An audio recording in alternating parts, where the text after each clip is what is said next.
معلش عشان انا مش فاهم بالظبط، يعني ممكن تكلمنا اكتر عن موضوع الدباسة دوت؟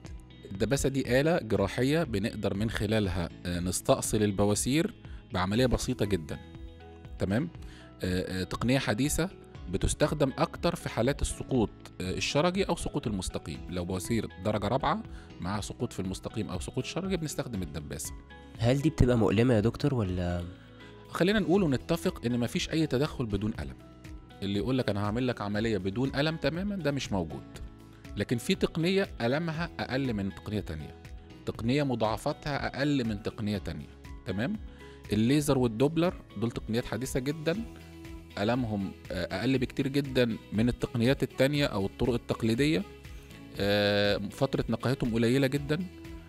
لكن لو اضطرينا للطرق التانية زي الدباسة أو الجراحة في بعض الحالات النادرة قوي، طبعا دي بتبقى فترة نقاهتها أطول شوية، ألمها بيبقى أكبر شوية.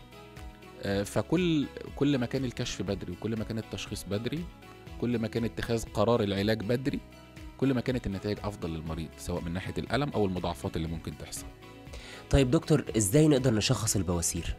طيب احنا بنشخص أولا من شكوى المريض والأعراض اللي بيحس بيها. مهم. تاني خطوة هي الفحص السريري عن طريق الدكتور المختص اللي بيفحص المريض. تالت خطوة ممكن استخدام بعض الأجهزة الحديثة زي جهاز البروكتوستيشن عن طريق الإنوسكوب أو المنظار الشرجي، بنقدر من خلاله نشوف البواسير ونشخصها ونعرف درجتها. مهم. فدي كلها طرق تشخيص البواسير. هل دي بتبقى مؤلمة يا دكتور ولا؟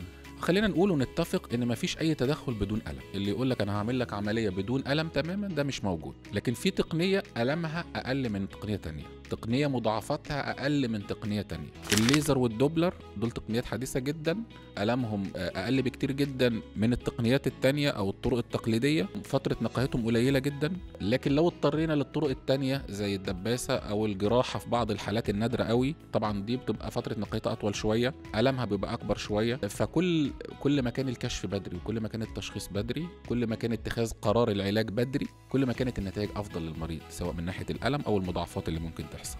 طيب دكتور، ازاي نقدر نشخص البواسير؟ طيب احنا بنشخص اولا من شكوى المريض والاعراض اللي بيحس بيها. تاني خطوه هي الفحص السريري عن طريق الدكتور المختص اللي بيفحص المريض. تالت خطوه ممكن استخدام بعض الاجهزه الحديثه زي جهاز البروكتوستيشن عن طريق الانوسكوب او المنظار الشرجي، بنقدر من خلاله نشوف البواسير ونشخصها ونعرف درجتها.